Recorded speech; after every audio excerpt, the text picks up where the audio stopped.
The green are actually Dari. Filmmaker Brian Hughes was on a formal press trip accompanied by a military escort when he filmed this controversial footage. Bibles printed in the local languages of Afghanistan, Dari and Pashto, shipped to Bagram Air Base. Your assignment for Friday is grab a buddy, okay? Let's get it bigger. I got more chairs.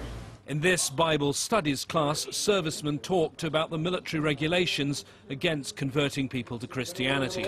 Number one, man. You know, proselytize, but you can give gifts. Okay, let's talk about it. What do you think? One member of the group said there was a way around the restrictions. They could give gifts, as he said he'd done in Iraq. For example, I bought a carpet and I gave the guy a Bible after I conducted my business. Expressions that I got from the people was in Iraq was just phenomenal. They were hungry for the word.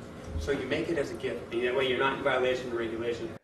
I remember telling the media liaison in Afghanistan, who knew that some of what I had captured was perhaps controversial, I told him, you know, this isn't why I came.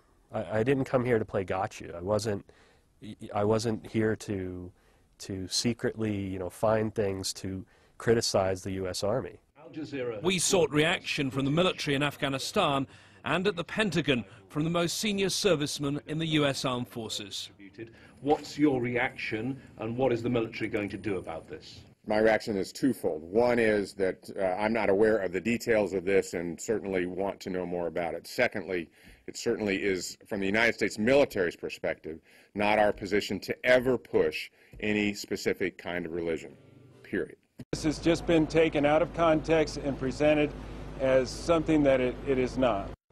Campaign groups say the military is not acknowledging what they say is a deeper problem. I don't think this is an isolated incident at all. There have been too many complaints from the service academies, from military personnel serving both here in the United States and overseas. The military have said that our report takes things out of context. Well, you know, one of the standard tricks when you're under fire in the media is to attack the messenger. Or to claim that things have been taken out of context. Having seen this report, I'm struggling to find a context in which it looks okay. There'll never be anybody like Jesus. He is the one and only. He is the Messiah. This appears to be the context at Bagram.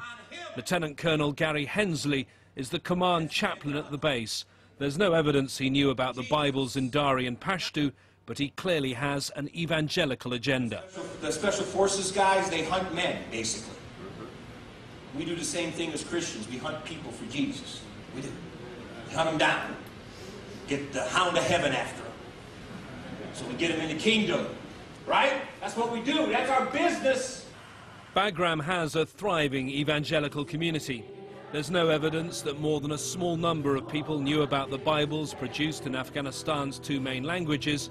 The military has so far only said the Bibles were confiscated. It's not yet revealed whether any action was taken against those involved. James Bays, Al Jazeera, Washington.